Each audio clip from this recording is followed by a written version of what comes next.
Okay, ladies and gentlemen, welcome to yet another episode of Things My Students Will Never Actually Watch with Mr. Albert. Today I'm going to look at this 2019 prose essay example put out by College Board. I encourage you guys to read it in advance, but the thing is you probably won't even watch past the first minute of this video. I shouldn't set those expectations quite so high now, should I? Anyways, you can just follow along with me. It'll be so fun.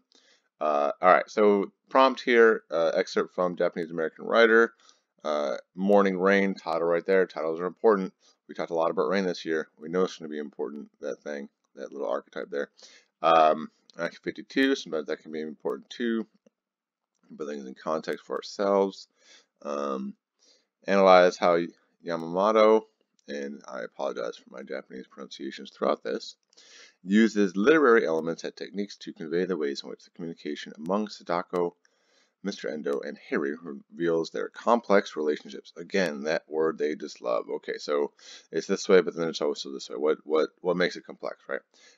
They don't give us examples of literary elements or techniques.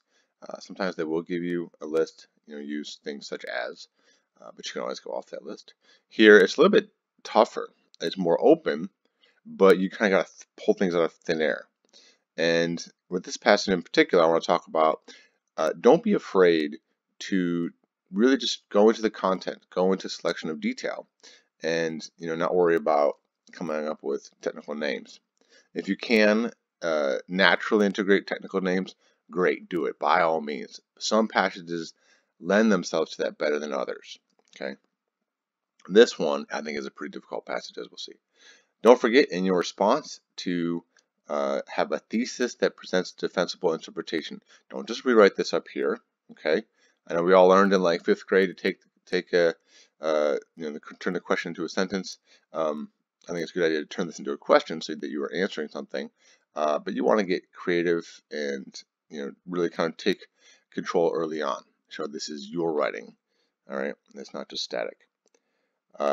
Evidence, of course, we're going to... 1 hour later. Alright, so we start out with this passage. It was a little past 9. Sadako, seated across the kitchen table from her father, watched him eat his eggs. He'd always eaten them in this particular way. He would probably never change. First, he finished at his leisure everything but the 2 eggs. The 2 pieces of toast, the tomato juice, the coffee, then, with 2 expert flips of his fork, he tossed the 2 fried eggs whole into his mouth, chewed once or twice, then swallowed, and breakfast was over for him.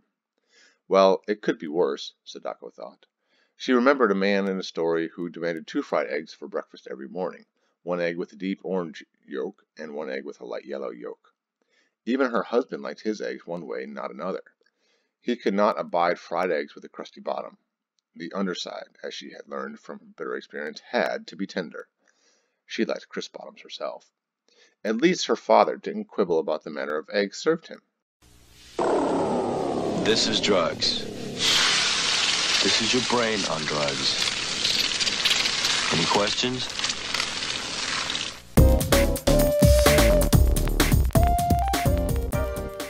Already, I think we have a lot to go on. It's very easy to read that paragraph and be like, whatever, just talking about eating breakfast, eating eggs. But I think there's a lot here. First off, eggs in general. Those of you who read Middlesex, for example, remember them. Eggs are another common pattern or archetype that we see. Or if you've seen Watchmen on HBO, that was a pretty cool thing. But eggs represent fertility or life or rebirth, all of these sorts of things. We also eat them in the morning, and certainly they are doing that here, which kind of doubles down on some of those same ideas, with like morning and sunrise being also symbols of rebirth and new beginning and so forth. And remember the title, so now we have like 3 different ways that we're talking about rebirth, change, beginning. Okay. They're as fresh as the breeze. Eggs come to you fresh every day. Serve them any way you please. Eggs are natural and economical, so keep enough on hand. Nature made them nice and neat. High in protein and only 80 calories each. Eggs are a natural wonder. For meals, snacks, appetizers, whatever. All you do is heat and eat. Eggs don't run out. The incredible edible egg. I love eggs from my head down to my leg. 1989 government government research shows eggs have 22% less cholesterol than we thought. Ooh, you gotta love it, the incredible edible egg. So eggs important. We even associate them with Easter, and so that is again rebirth, rising again, and before that, brought the same time of year, they were associated with pagan fertility rituals. So yeah, it just kind of makes sense, right? If you stop to think about it, which granted we don't. Sometimes we just eat our eggs because they're delicious. So then we have to go into all this detail about cooking, and I think there's some things going on syntactically here too. We start out with one simple sentence for an entire paragraph. It was a little past 9. And then after that, the sentences are fairly simple. This third sentence, for example, has 2 simple clauses, but you'll notice there's a comma splice in the middle here. So it is technically a run-on, or technically a compound sentence, but this is one rule we've been pushing back on for many years, at least in creative writing. In formal writing that you would write for a professor, you don't want to do that, but here you can do that. But because it is still has an aphora starting with he, and really it's just 2 simple sentences with a comma instead of a period, it retains the same kind of qualities of being simple sentences. And she's using this to describe the particular way her father eats his eggs. And so very orderly sentence structure is going to represent that well. And then she has this M dash here, right? And so that shows a little bit of a digression. Does she need to tell us about this? Probably not. But it does show us how observant she is. All right, with this digressionary statement. It is a bit odd and a bit particular, I think, that he's the toast, not with the eggs. That's blasphemy, I say. And then tomato juice, coffee, and then he just downs the eggs whole into his mouth. And so even though he's been taking his time, now all of a sudden he's rushing out. Well, it could be worse. So here we're getting into the woman Sadako's mind, and that phrase there, I think, is pretty loaded, because it could be worse. It's something we tell ourselves to say that, yeah, this is pretty bad, this is not cool, and it's optimistic and everything, sure, but it's also a way of indicating yeah, something's not right. So remember the man in the story who was worse, and then her husband. I think that's another interesting thing about eggs, is that they can also be used to show individuality. Everyone likes them different. My brother used to eat them scrambled with ketchup, which I think is so gross, but that's the way he did it. But yeah, she describes her husband likes the crusty bottom, and she or doesn't like the crusty bottom, sorry, and has to be soft bottom, and she likes the crisp. And there's all kinds of things, right? There's omelets and deviled eggs and things like this. And it's one of the few things that some people will eat every day, and we have a lot of versatility for such as a very, very simple thing. Okay, so why is that important? Well, it is a way of setting up these 3 people in this story as being individual and different, even though they're in the same house, right? And remember, the prompt said complex relationship, and so this, I think, from the very beginning is setting that up. All right, but because we start with morning and eggs, it's also setting up this idea of change. Okay, those ideas, I think, are furthered in this next part. Well, what are your plans for today, Odo-san? And we see that that's a respectful way to say father, and we see this is the first time we've had tagged, or quotation mark, dialogue or narration at all. Before, we were in her head, but it wasn't quoted. It was just kind of approximated. She asked it pretty well too. She only had to resort to English for plans. All right, so there we see those differences that were set up by the eggs are now being furthered. All right, we're seeing what one of the things these eggs could symbolize through the language barrier, right? So her father presumably speaks Japanese. She, growing up here, speaks more English, and that is a very common conflict to have across generations of acculturation and things like that, and preserving your old culture and stuff like that. And we see this already, right? She's trying really hard. We see that through her cooking breakfast for everybody, geez. But then also here in trying to speak the appropriate language with the different people, different men in her house and her life. She's proud of herself for only having to use one English word. Now, will her father recognize that? We don't know. Mr. Endo, okay, that's her father. Keep it straight. This one, it's easy to think of a lot of different people and get confused. Gave the question a lot of thought. He gave everything a lot of thought, or he appeared to. I think that's important, or he appeared to. We're going to come back to that a little later on. But he never said much. Sadako had time to start washing the dishes before his answer came. She had eaten much earlier with her husband before he left for work, and those dishes were already done. The baby, right on schedule, was already taking her morning nap. Today, because it was raining, she would have to improvise a wash line inside for the diapers, and there would be no forenoon stroll for the baby. Well, it was just as well. Again, that same structure, well, as a way of kind of discounting things that kind of stunk. It was always such a job getting the tailor taught down the steep outside stairs of the garage apartment. It tells us a lot about their living situation in this paragraph. But this idea that it takes her father a long time to answer, or it appears he's giving these a lot of thought, suggests that maybe there's some other reason that it takes so long to answer. I think I'll visit with the Iwanagas, this afternoon. I didn't see them the last time. Then there's a movie I want to see at the Fuji-kwan. Don't expect me for supper. I'll eat something down in Nihonmachi. Okay, Sadako was rather relieved. Supper times were always uneasy when her father was visiting from San Francisco, where he worked as a gardener for a well-to-do family. It was the same job he had held before the war. She tried her best to keep a pleasant, digestible conversation going, but she always ended up tensely delivering an overly ebullient monologue. All right, so if you want to talk about diction, digestible conversation right after eggs, yeah. Harry, tongue-tied, and if you don't remember ebullient, that was such a good word. It means like bubbly. It's like the fancier way, to say that. Instead of like bubbly, it's ebullient. Harry, tongue-tied when it came to Japanese, limited himself to asking her to pass the salt and pepper. Okay, now we met her husband, who likewise can't really speak Japanese. And her father had never been one for iridescent chit-chat. Oh, once in a while, Harry tried. He really tried, but he always petered out in helpless English. Once or twice, too, her father had tried a bit of English, but the fact was that these two principal men in her life were as far as communicating with each other was concerned. And that was what living was it not? Communicating with each other? Incompatible. We have another form of digression here, where we had the M dashes over here. Here we have parentheses. And so we're really in, this girl Sadako's mind a lot in this passage, even though it's third person.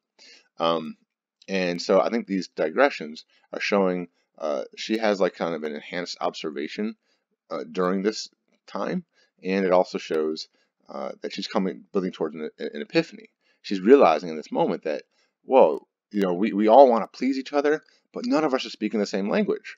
In this case, it's literal, but oftentimes in life, that is figurative too, right? Even if we all speak English, we're still speaking very differently, and we're not communicating, and that's what living with each other really is. All right, so her husband and her father are incompatible, and she is stuck in the middle, making their eggs in different ways at different times and so forth. Is there anything you want from down there? Mr. Endo asked, setting fire to his first cigarette of the day. Well, if it's not too much trouble, I think some manju would be nice. Okay, Mr. Endo smiled at himself for saying so. Sadako smiled into the dishwasher. Each remembered privately how freely and blithely Mr. Endo had used that term when she was alive. Okay, so we're guessing that's his wife, but this could become very confusing because you have the main character Sadako, you have her father, you have her husband, and then you have the other name for her father. Now you have this mysterious she, likely a mother, and then you also have the hypothetical he over here with the eggs. So just be careful not to get confused. It shouldn't be that complex, but if I'm reading this on the exam, I might start writing down who's who, kind of like on math when you start out with the givens. All right, here's what I know, blah, blah, blah. Let me come up with my formula. It's not much different here, I don't think. You write down, okay, here, they asked about characterization. Let me write down who I know, what I know about them, my givens, boom, boom, boom. Okay, and then come up with a thesis, just like we would with the formula. What does this tell us about their relationship? And then work it out. Just like, sorry, that might be sacrilege for some of you who do not like math. But anyways, write down what you know, and then make an assertion about something that we don't automatically know from the passage. And that's what this talk of diction and imagery and eggs and things like that has been all about. All right. Anyways, sorry for that digression. You better take my umbrella. The rain doesn't look as though it'll let up soon. Is it raining? Mr. Endo asked, mildly surprised. Certainly it's raining. Sadako turned from the cupboard where she was stacking dishes. After all, it's November already. It's about time we had some rain. Los Angeles or no Los Angeles. Then, sharply, she looked at her father, her mouth agape. Is it raining? You mean you can't hear the rain? Mr. Endo shook his head no. They stared at each other for a moment, father and daughter, he not really seeing her, and she as though seeing him for the first time in her life. So, maybe this is why he takes so long to answer anything. He can't really hear very well, and he doesn't tell people about himself very much. Right? This has been, so far, all their conversation, all their interaction, has been minimal at best, right? She has that one sentence she's able to get out in Japanese. She comes to the conclusion that the men in her life cannot communicate with each other, and she's stuck in the middle. Yet, how well can she communicate with these men too? Well, there's a little bit of complexity maybe. So here's a little bit of an epiphany that her father is so reserved in particular, because of this communication barrier, and part of that communication is not just verbally saying things, I want my eggs this way, but hearing. And sometimes you can avoid having to let people know there's something wrong with you, like your hearing, by avoiding conversation, right? So if he brings up a conversation, asks for his eggs a different way, or something, or answers quickly to a question, then and gets it wrong, that would show that his hearing is gone. So apparently he's been trying to hide this for a little while. Then, while Sadako continued to stare at him, Mr. Endo, stepping suddenly to the misted kitchen window, cleared an egg-sized space. I knew that egg was important. I love eggs. On it, with the heel of his hand, and peered out. Sure enough, there was water dribbling steadily from the leaves, and the slender, bare limbs of the thorn stone pear tree down below in the yard stood out black and wetly, shining in the whitish air. He closed his eyes, knowing a second's vertigo, as he strained with all his might, and even then could not hear the sound of that considerable rain, which all this time must have been noisily strumming the roof. Alright, so then we add to the hearing loss, this vertigo, and you almost gotta wonder, he's trapped inside his body. Did he have a stroke or something? This is setting up, we set up something really mundane, just like eating breakfast, the same way we always do, in a very particular way. Now all of a sudden we're like, whoa. Something's going on here, right? And the author has set that up ahead of time. You like the green ones, don't you? The green ones with Kanako? I don't even know what they're talking about right now. Sadako nodded with unnecessary vigor. She watched him put on his overcoat, and then brought him the umbrella. As he was going out the door, she realized she had not said a word to him since she asked him whether he could hear the rain. Again, more selection of detail to show that communication barrier. Oh yes, she said. Get a lot of the green ones with Kanako. It was only when the baby cried out a second later that she became aware that she had been shouting at the top of her lungs. Again, so she's realizing for the first time in who knows how long that her father can't hear. And so that kind of compounds this communication barrier that is going on with the language and everything else. And of course, we sometimes forget that listening is such an important part of communication. All right, and our main character here, as we said, stuck in the middle, right? And starting with those eggs, starting with that little bit of syntax there, going back to the eggs through diction with defensible and egg size space and so forth, all bring it together. All right, and then finally, the last elephant in the room, all right, is raining. We've talked about that a lot. Rain always means change. Yet we started from the very beginning saying that he would probably never change. And you throw a gauntlet down like that early in a passage, that tells us, oh, this is going to be a passage about change, right? He will probably never change, but then it's called rain. He's eating eggs. Yeah, yes, he is. He's going to change. We don't know what it is yet because we haven't read that. We only have this little excerpt from the story. But we have at least two things to talk about rebirth: the eggs and now the rain. All right, so rain. if you remember, it can wash things away and make things clean again. All right, and that's why, you know, in The Notebook or Pride and Prejudice, the really bad movie with Keira Knightley, when two people get back together, right, they kiss in the rain, right? It's washing away, and then it's sunny, and there's a rainbow, yay!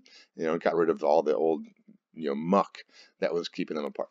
But it can also be in other relationships too. There's a cleansing thing. But rain can also be very, very destructive, right? It can bring flooding. It can put, you know, mud on things, you know, and so if you get dumped and, you know, your girlfriend or boyfriend throws all your stuff out the window because you suck, then it's going to rain on the stuff. That's just what happens in literature. Maybe not in life, but in literature it does. It rains on it. And then you're out at the curb waiting for an Uber, and a bus comes by and like just splashes water and mud all over you, because why not throw insult to injury, right? Or, you know, a flood, you know, deep raining can, you know, it's a huge, powerful force. We you know, we forget that sometimes, and then it rains really hard, and we're like, oh my gosh. All right, so sorry for my digression, but rain equals change. That can be better, it can be worse. It can be cleansing, it can be destruction. All right, we're not sure what it is here, but we know that the title, the raining, the umbrella, something's going to happen today, right?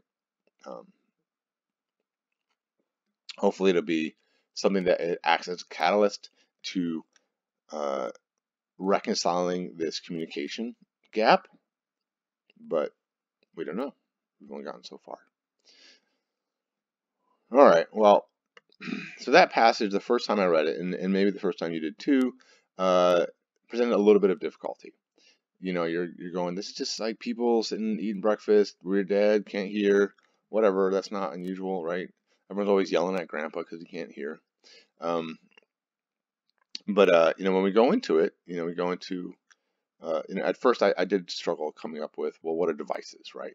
And so instead of like organizing an essay that goes device 1, device 2, device 3, just go through the passage chronologically and kind of discover them as you go. You know, we discovered some syntax, we discovered some archetype or symbols here with the eggs and then the rain later on. We discovered some diction because after we discussed the eggs, we were much more likely to see words like digestible and egg-sized space. You know, and of course, you know, imagery is part of that. Whether we use that word or not, you know, it's embedded. We're talking about it. And of course, the really important part is that we get to that complexity, these epiphanies that the main character is coming to, the communication barriers and different areas of communication that have those barriers. Her being stuck, right? She's a little bit tragic in here. If we look really, really closely and look behind, like all these passages that start, or sentences that start with well, or it could be worse. Those are, maybe she's gonna come to a realization that this kind of sucks. All right, so I don't want to go too far though on the speculation, but you know what this is setting up that could happen next. A little bit of speculation, just a little bit, enough that it's supportable by the text, is good, because then you have a defensible thesis. You have something to defend and write about, as opposed to just kind of summarizing the passage, which we don't want to do. You can turn it off now if you want, but I'm going to look at the rubric real quick. Okay, welcome back to the rubric. Here we are in the free response section, scoring guidelines, question 2, prose fiction analysis. And so here's the prompt and the bullet points that say, do these things. And so if you finish your essay and you have some time left, proofread. You want to get that grammar and punctuation good. You want a good persuasive writing that is provocative, but also go through and ask yourself, did I do these things right here, these bullets? You know, you're given a little bit more time this year than in past years. Use it. Use every minute of it, right? Don't submit your response with 20 minutes left. Submit it in the last 5 minutes. Don't take a nap. Actually use the whole time. Okay. So like we said before, the scoring criteria, the first point, that thesis, should be easy to get. You, rather than just restating the prompt, you make some sort of assertion, like we have here, that is an actual argument, that complex relationship thing. So the examples they give you that earn this point: Sadako's, Harry's, and Mr. Endo's relationships are complicated by their inability to speak the same language and hear each other accurately. Okay, so they've not just said they have a complex relationship, but have articulated what is that complication. Okay, that's the important part. All right, and then let's see what they use for their devices. Short lines of dialogue, lengthy description of Sadako's interior monologue, and the revelation of an unknown fact at the end. Okay, we didn't use that language, but we talked about each of those things. Good job, guys. These things do not get it, okay? This one just repeats the prompt. They have a complex relationship. No poop, Sherlock. Mr. Edger's communication is impacted by his inability to hear. Again, it's a little bit too obvious. Okay, that's much too summary. Depicts a daughter and her father having a conversation about their plans for the day, and the daughter learning her father is losing his hearing. Again, that's just summary, right? It's not saying what makes their relationship complicated. Okay. All right. Then the bulk. Now, if you don't get that first point, these points are really hard because what are you talking about, right? You can't like put evidence and commentary in there if you're just summarizing. You just, so we want to get over here though. 3 points, they say at least one literary element. 4 points, which is what we really want to get in that upper echelon. Multiple literary elements. And again, how technical your language is, I think, is less important than having good, well-written, persuasive content. All right, so again, we uniformly offer evidence. All right, so we're integrating quotes. We're giving those examples. Like I tried to point out, focus on the importance of specific words and details. We definitely did that. We talked about age, talked about rain, talked about words like digestible, right? An argument as a line of reasoning, supporting claims, adequate evidence. Okay, good. And yeah, so this is all what we're doing. Okay. But notice again, writing that suffers from grammatical and/or mechanical errors that interfere with communication cannot earn the 4th point in this row. So we saw in that passage a comma splice in the beginning. If you have a whole bunch of comma splices in your writing, however, because it's academic writing, not creative writing, that's going to count against you. 1 or 2, occasional mistakes, that's not a big deal. They know this is like a one-off draft. You don't have time to go back and revise. You probably would have caught some of that stuff. But if it is pervasive enough to look not like a mistake, but like you don't know how to use an apostrophe, or you don't know how to create a sentence, right? That's not a run-on or a fragment. That can have a big impact on your writing and the way people perceive you in life, unfortunately. All right, and then the final one is just like how fancy you were. This is the one like, all right, so there's some papers that are just, they meet all the rubric requirements and that's all they do, right? They're going to be a 4 or 5. But then there's some papers that they meet all the rubric requirements and they're just better. They're very clearly better than the others. They have, they're persuasive and articulate and writing, not just as like a freshman in college, but like beyond. They're awesome, right? And so this is vague because it's also like, this is a quality that is not easily quantifiable. It's much more qualifiable. And they give a couple examples here, but they do point out that it's not just a single sentence or paragraph, but it's the argument, right? It's the entire thing. It's just all that good and sophisticated. And to be honest, I've seen a lot of writing this year from you guys that I think can get this point. I've seen a lot of really good, persuasive, sophisticated writing. And hopefully you've practiced a little bit on this break and not atrophied, because writing is a skill, and it gets better when you use it, and it gets worse if you don't. So use it. Use it or lose it. You know what they say. All right. If you got this far, I am really, really impressed. You're awesome. You're going to nail that exam. Good luck, guys, and let me know if you have any questions. Okay, bye-bye. This is your brain. And this is heroin. This is what happens to your brain after snorting heroin. And this is what your body goes through. Wait. It's not over yet. This is what your family goes through. And your friends and your money. And your job. And your self-respect. And your future. And your life. Any questions?